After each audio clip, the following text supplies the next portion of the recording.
In the early 1960s, Britain was still shaking off the shadows of World War II.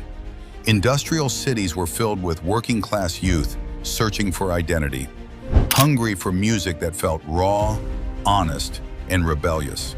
While polished pop dominated the charts, a different sound was quietly spreading through record shops and bedrooms. American blues. Artists like Muddy Waters, Howlin' Wolf, and Chuck Berry spoke to something deeper. From this sound, the Rolling Stones were born. The story begins in 1961 at Dartford Railway Station. Two former classmates, Mick Jagger and Keith Richards, ran into each other by chance after years apart.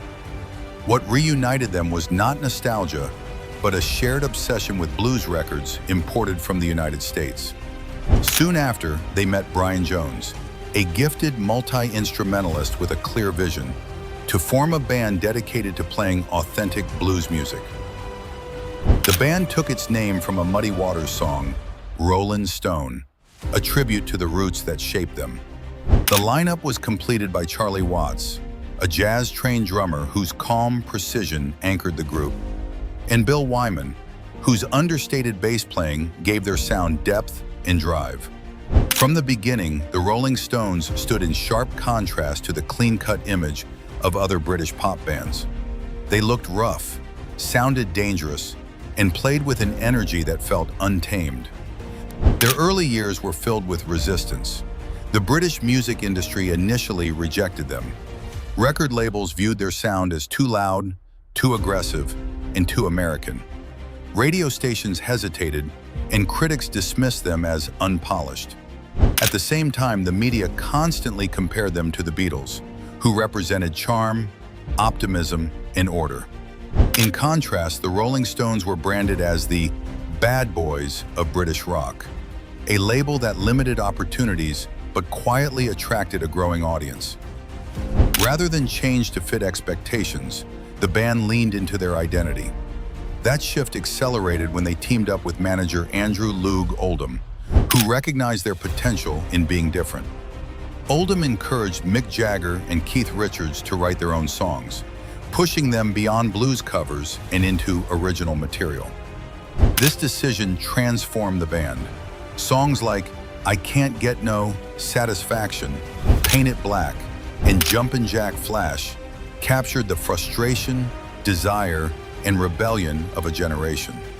Their music reflected the turbulent social climate of the 1960s, marked by the Vietnam War, civil rights movements, and cultural upheaval.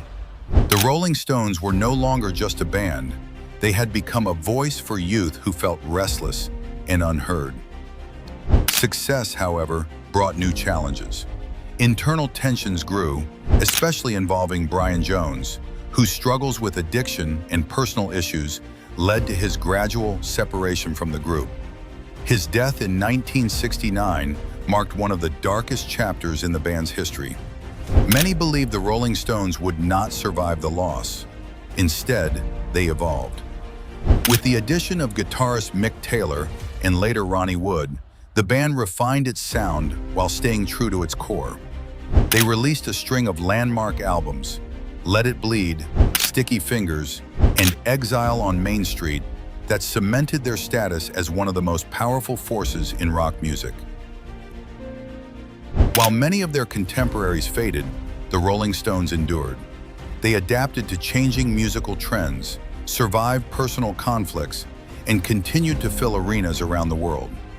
What began in small London clubs grew into massive global tours, redefining what longevity in rock music could look like. Today, the Rolling Stones are recognized as one of the greatest and most influential rock bands in history. Their legacy is not just built on hit songs or record sales, but on attitude, resilience, and authenticity. They prove that staying true to your roots, while daring to evolve, can turn a group of blues-loving outsiders into timeless legends.